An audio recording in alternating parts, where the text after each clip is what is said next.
ഞാൻ മനസ്സും അല്ല. തുടക്കത്തിൽ ഒരു ആദ്യത്തെ സ്റ്റെപ്പ് മനസ്സാണ്. രണ്ടാമത്തെ സ്റ്റെപ്പ് നിങ്ങൾ മനസ്സുമല്ല, നിങ്ങൾ അനന്തമായ ബോധത്തിൻ്റെ അംശമാണ്. ഇനി അതും കഴിഞ്ഞാൽ നിങ്ങൾ ബോധം തന്നെയാണ്. അങ്ങനെ ഒരു പടിപടിയായി നമ്മൾ ഉയർന്ന് അതിലേക്ക് എത്തുമ്പോൾ പിന്നെ നിങ്ങൾക്ക് ആബ്സെൻസേ ഇല്ല, പിന്നെ നിങ്ങൾക്ക് പ്രസൻസ്. അതൊന്ന് ആലോചിച്ച് നോക്കൂ നിങ്ങൾ. അങ്ങനെയുള്ള ഒരു വ്യക്തികൾ, അവരെയാണ് എൻലൈറ്റൻഡ് മാസ്റ്റേഴ്സ് എന്ന് പറയാം. ഉള്ളിൽ പ്രകാശം ഉണർന്നവർ. അവർക്ക് മനസ്സിലായി ജീവിതം. അവരെ പേടിപ്പിക്കാൻ ഒരാൾക്കും ഇനി സാധ്യമല്ല. കാരണം അവർ ആബ്സെൻസ് കാണുന്നില്ല, അവർ കാണുന്നത് മുഴുവൻ പ്രസൻസാണ്. ഈ അവസ്ഥയിലേക്ക് നമ്മൾ ഉയരണം എന്നാണ് ഋഷിമാർ പറയുന്നത്. ഇതിലേക്ക് ഉയർന്ന ആളാണ് ആര്?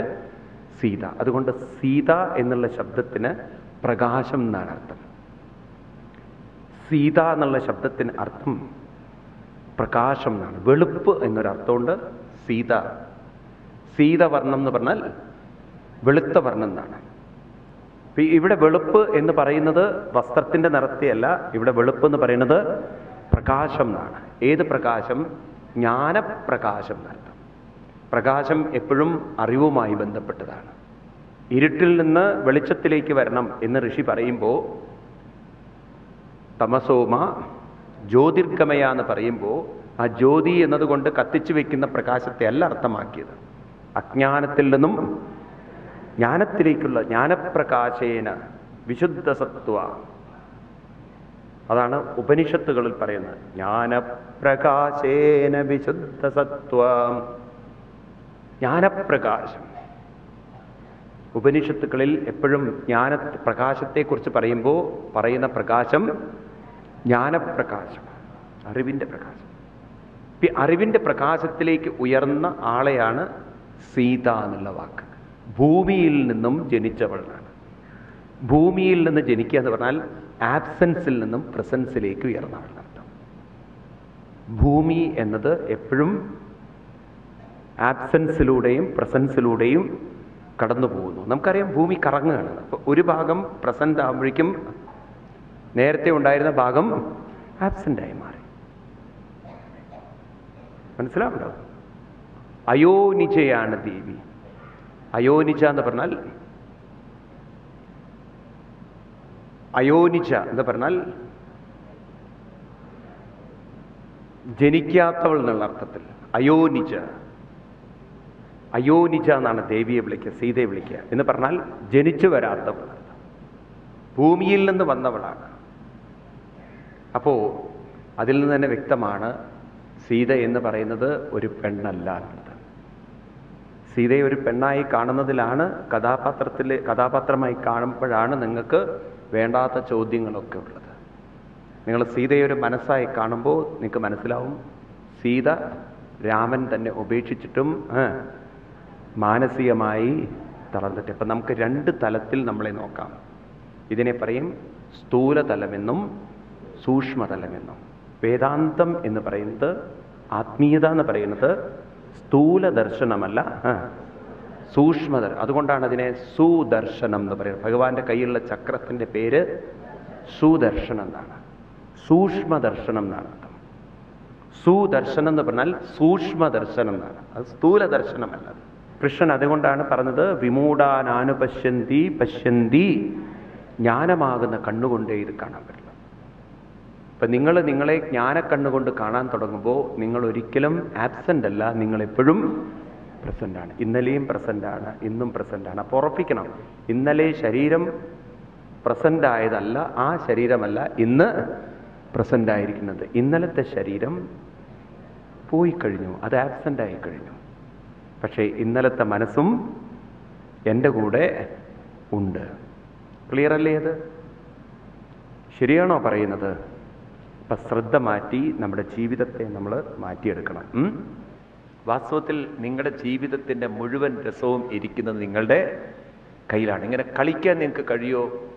നിങ്ങളെ തളർത്താൻ ഒരു ശക്തിക്കും സാധ്യമല്ല. അനുഭവങ്ങളല്ല തളർത്തുന്നത്, നിങ്ങളുടെ വാസനകളാണ് തളർത്തുന്നത്. നിങ്ങളുടെ വാസനകളാണ് പ്രശ്നം ഉണ്ടാക്കുന്നത്. അത് നിങ്ങൾ ഉണ്ടാക്കി വെച്ചതാണ്. You created, you accumulated, you developed, you formed. അതൊരു തരം കല്ലിൽ പിടികൂടുന്ന പൂപ്പൽ പോലെയാണ്. കുളത്തിലൊക്കെ കല്ലുകളുടെ മുകളിൽ, പടവുകളുടെ മുകളിൽ പായൽ വന്ന് കിടക്കുന്ന പോലെ അത് ഡെവലപ്ഡാണ്. നിങ്ങൾ ഡെവലപ്പ് ചെയ്തിരിക്കുകയാണ് നിങ്ങളുടെ വാസന. അത് വഴുക്കലുണ്ടാക്കും, അത് വേദനകളുണ്ടാക്കും. ഇതിൽ നിന്ന് പുറത്തു കടക്കാനുള്ള വഴി അറിവിൻ്റെ അഗ്നിയാണ്. അതാണ് കൃഷ്ണൻ പറയുന്നത്, ജ്ഞാനാഗ്നി, ജ്ഞാനമാകുന്ന അഗ്നി കൊണ്ട് ഭസ്മസാൽ കുരുതേ, ഭസ്മമാക്കൂ നിങ്ങളുടെ വാസന. Burn your accumulated impressions through knowledge, wisdom. വാസനകളെ അഗ്നിക്കിരയാക്കൂ. ഏത് അഗ്നി കൊണ്ട്? ജ്ഞാനമാകുന്ന അഗ്നി കൊണ്ട്. അപ്പൊ ഈ ജ്ഞാനാഗ്നി എന്ന് പറഞ്ഞു കഴിഞ്ഞാൽ പ്ലസ്, വാസന എന്ന് പറയുന്നത് മൈനസ്. അത് അലേർട്ടായി മാറണം. നമ്മൾ ഒരു വാച്ച്ഫുൾനെസ് വേണം, നമുക്കൊരു ഒബ്സർവേഷൻ വേണം. ഇതാണ് മെഡിറ്റേഷനിലൂടെ നിങ്ങൾക്ക് കിട്ടുന്നത്. മെഡിറ്റേഷൻ ചെയ്യും തോറും നിങ്ങളിൽ ഒബ്സർവേഷൻ കൂടും. ഒബ്സർവേഷൻ കൂടുന്തോറും അലേർട്ട്നെസ് വരും. അലേർട്ട്നെസ് വരുംതോറും നിങ്ങൾക്ക് അപ്ലിക്കേഷൻ വരും. അപ്ലിക്കേഷൻ വരുംതോറും പോസിറ്റീവ് റിസൾട്ട് വരും. ഇതൊക്കെ നിങ്ങളുടെ ഉള്ളിലുള്ളതാണ്. നിങ്ങൾ പ്രാക്ടീസ് ചെയ്യേണ്ട കാര്യങ്ങളാണ്. അപ്പോഴേ ഇതൊക്കെ നമ്മുടെ സ്വന്തം ജീവിതത്തിൽ കടന്നു വരുള്ളൂ. എന്തൊക്കെയാണ് ഞാൻ പറഞ്ഞത്? മെഡിറ്റേഷൻ ചെയ്യും തോറും ഒബ്സർവേഷൻ വരും. നമുക്ക് നമ്മളെ ഒബ്സർവ് ചെയ്യാൻ പറ്റും. ഒബ്സർവേഷൻ വരും തോറും അലേർട്ട്നെസ് വരും. നിങ്ങൾ കുറേയും കൂടി ജാഗ്രതയായിത്തീരും. അലേർട്ട്നെസ് കൂടുന്തോറും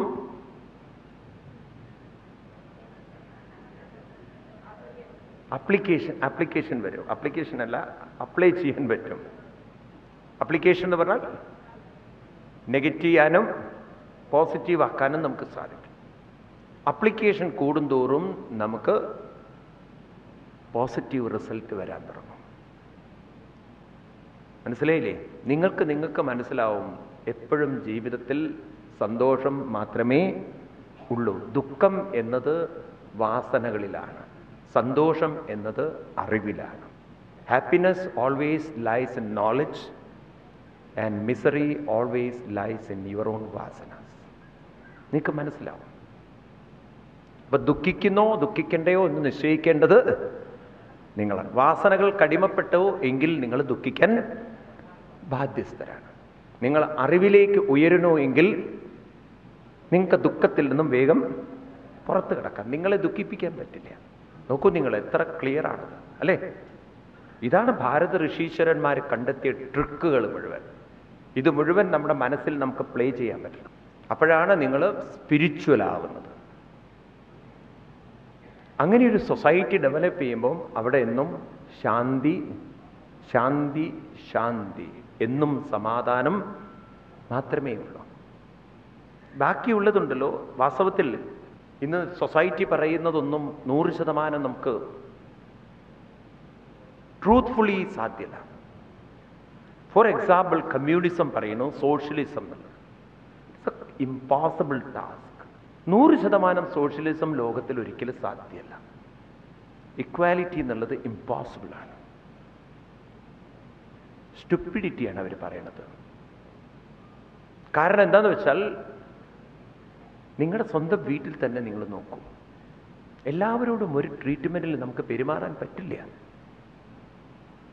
കമ്മ്യൂണിസ്റ്റ് മാനിഫെസ്റ്റോയിൽ എഴുതി വയ്ക്കാൻ പറ്റും, ട്രൂത്ത്ഫുള്ളി സാധ്യമല്ല. ഈവൻ എമംഗ് കമ്മ്യൂണിസത്തിൽ തന്നെ നോക്കൂ നിങ്ങൾ, എവിടെ ഈക്വാലിറ്റി ഉണ്ട്? I am not talking about the Indian communism, I am talking about the whole communism. നമ്മുടെ ഉള്ളിലും ചിലവരോട് നമുക്ക് കൂടുതൽ അടുപ്പമുണ്ട്, ചിലവരെ നമ്മൾ ഇത്തിരി മാറ്റി നിർത്തും, ചിലവരെ നമ്മൾ വളരെയധികം മാറ്റി നിർത്തും. ഉണ്ടോ ഇല്ലയോ? എവിടെയാണ് ഈക്വാലിറ്റി നമുക്ക് സാധിക്കുന്നത്? ഈക്വാലിറ്റി സാധ്യമല്ല. കാരണം എന്താണെന്ന് വെച്ച് കഴിഞ്ഞാൽ, എല്ലാവരുടെ വാസനകളെയും നമുക്ക് ഒരുപോലെ അക്കോമഡേറ്റ് ചെയ്യാൻ സാധ്യമല്ല. ചിലവരെയൊക്കെ ഇത്തിരി മാറ്റി നിർത്തണം. ഭാഗവതം അതിനെ പറയുന്നത് 4 തരത്തിലുള്ള ബന്ധങ്ങളാണ്.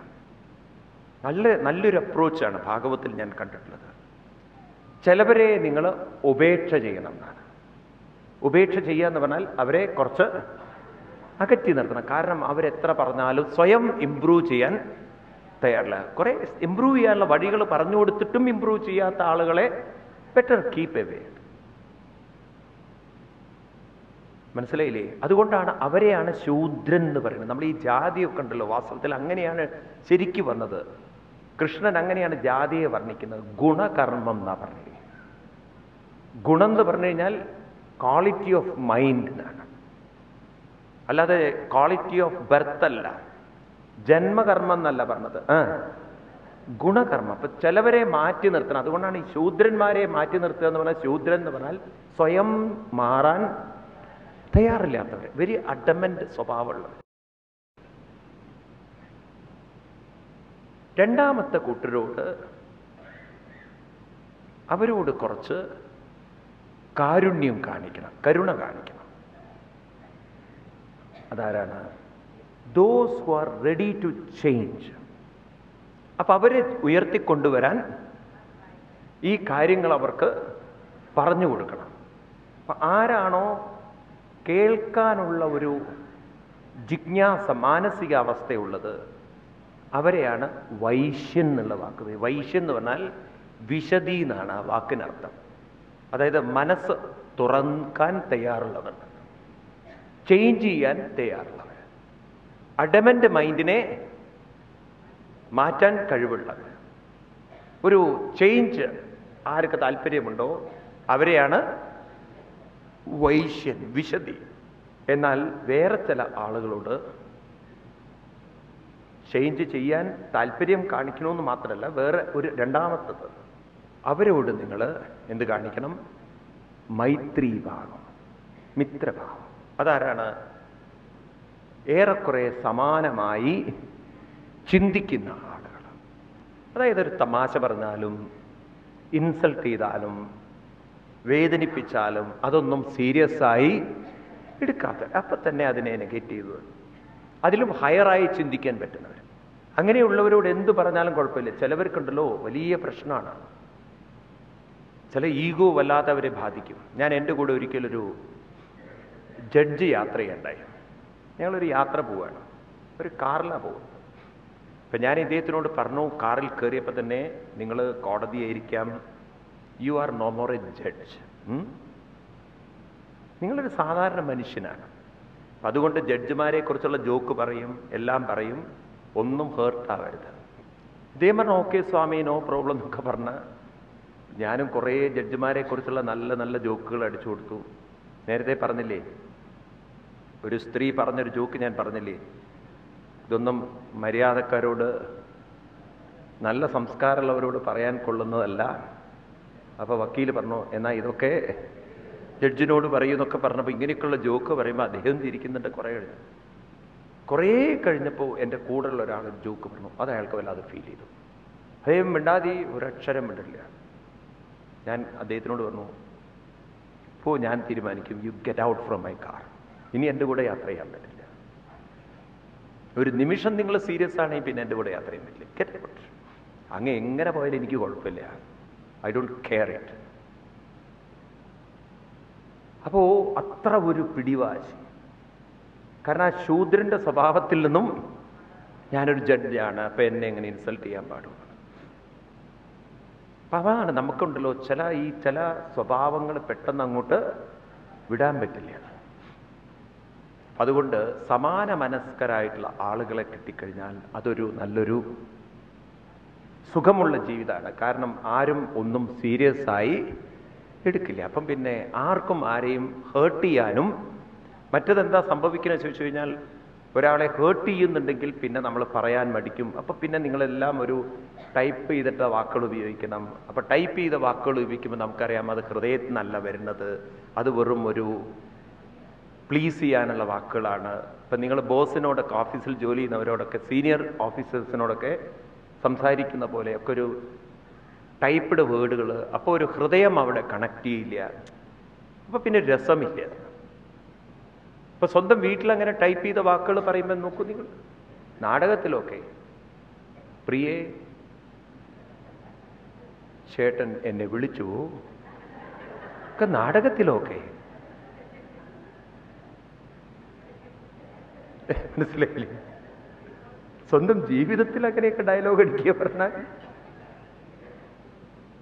അതും ചില നാടകത്തിലാണെങ്കിൽ ഡയലോഗ് തന്നെ മറന്നു പുറകിൽ നിന്ന് പറഞ്ഞു കൊടുക്കണം. അപ്പോ പ്രേമം മൂത്ത് അവസാനം പറയാണ്, ചേട്ടാ, പുറകിൽ നിന്ന് പറഞ്ഞു കൊടുക്കുകയാണ്, ചാകണം ചാകണം. പറഞ്ഞത് തെറ്റിപ്പോയി, ചേട്ടാ എനിക്ക് ചാണകം ചാണകം ചാണകം. വിചാരിച്ചു ഇവൾക്കെന്താ ചാണകത്തിന്റെ കുഴപ്പമുണ്ടോ? ചാകണം ചാകണം എന്നാ പറഞ്ഞു മാറിപ്പോയി. ഇത് ടൈപ്പ്ഡ് വേർഡ്സുകളൊക്കെ നാടകത്തിലേ പറ്റുള്ളൂ. മനസ്സിലായില്ലേ? സ്വന്തം ജീവിതത്തിൽ സാധ്യമല്ല. അപ്പൊ അവിടെയാണ് മൈത്രീഭാവം. ഇനി നാലാമത്തൊരു ഭാഗമുണ്ട്. അതാരാണ്?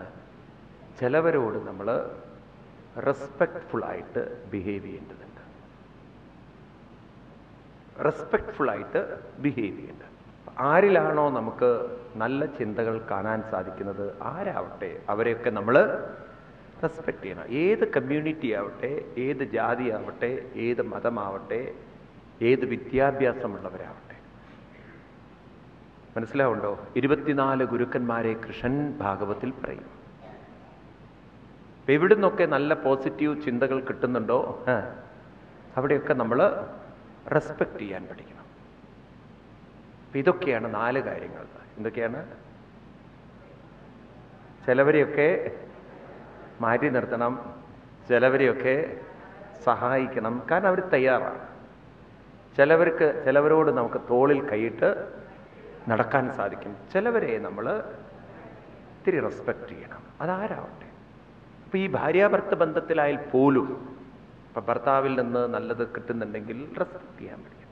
അപ്പം ഇങ്ങനെയൊക്കെ നമുക്ക് ബന്ധങ്ങൾ കൊണ്ട് നടക്കാൻ സാധിച്ചു കഴിഞ്ഞാൽ തീർച്ചയായിട്ടും ഇതിനെയാണ് ബ്രാഹ്മണ, ക്ഷത്രിയ, വൈശ്യ, ശൂദ്രൻ എന്ന് പറയുന്നത്. അപ്പം ക്ഷത്രിയ എന്ന് പറഞ്ഞാൽ സമാന മനസ്സുള്ളവരാണ്. ബ്രാഹ്മണൻ എന്ന് പറഞ്ഞാൽ റെസ്പെക്ട്ഫുള്ളാണ്. കാരണം അവരുടെ തോട്ട്സ് വളരെ ഡിവൈനാണ്. അവർ ഓൾറെഡി പരമാത്മാവുമായി കണക്റ്റഡ് ആണ്. അപ്പം അതുകൊണ്ട് അത്തരത്തിലുള്ള ആളുകളെ നമ്മൾ റെസ്പെക്ട് ചെയ്യണം. അപ്പം അതിൽ നിന്ന് നമുക്കാണ് ഗുണം കിട്ടുക. അതുകൊണ്ടാണ് ഈ മഹാന്മാരെയൊക്കെ നമ്മൾ എന്താ പറയുക, പൂന്താനം പറയില്ലേ, സജ്ജനങ്ങളെ കാണുന്ന നേരത്ത് ലജ്ജ കൈവിട്ട് വീണു നമിക്കണം എന്നൊക്കെ പറയുമ്പോൾ നമുക്കതുകൊണ്ട് ചിലപ്പോൾ ഗുണം കിട്ടും. നമുക്കൊരു അനുഗ്രഹം, എവിടെയെങ്കിലും ഒരു അനുഗ്രഹം.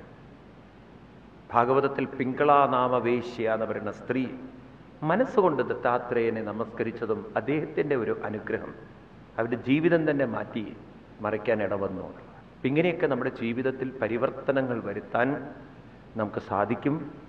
അതിനാണ് നമ്മൾ രാമായണം എല്ലാം കേൾക്കുന്നത്. അപ്പം നമ്മളിൽ മൈനസ് പ്ലസ് ഇത് നിങ്ങൾ ഓർത്ത് വയ്ക്കണം, അത് പരിശീലിക്കണം. ക്രമേണ നമുക്ക് അതിൻ്റെ അനുഭവം നമുക്ക് സ്വയം ബോധ്യപ്പെടണം. ഇതൊരു സയൻസാണ് ഈ പറയുന്നത്. സയൻസ് എന്ന് പറഞ്ഞാൽ എന്ത് നിങ്ങൾ പ്രാക്ടീസ് ചെയ്യുന്നുണ്ടോ അതിലൂടെ നിങ്ങൾക്ക് അതിൻ്റെ അനുഭവം ബോധ്യം വരും. That which you can experience, that is science. ഇവിടെ അനുഭവിക്കാൻ സാധിക്കും. പറയുന്നത് ശരിയാണോ? ഞാൻ ഇങ്ങനെ ജീവിച്ചാൽ എൻ്റെ ഉള്ളിൽ മാറ്റങ്ങൾ ഉണ്ടാകുന്നുള്ളത്. ശ്രീരാമൻ പരമാത്മാവാണ്.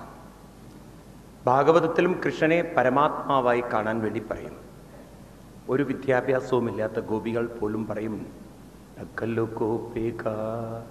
നന്ദനോ ഭവാൻ അഖിലദേഹിനാമന്തരാത്മദൃ വിഗനസാത്വിദോ വിശ്വഗുപ്തയെ സകവുദേവാൻ സത്വതം കുലേ ഗോപികാനന്ദനോ ഭവാൻ തും. അവിടുന്ന് യശോദാദേവിയുടെ പുത്രൻ മാത്രമല്ല, അഖിലദേഹിനാം അന്തരാത്മ.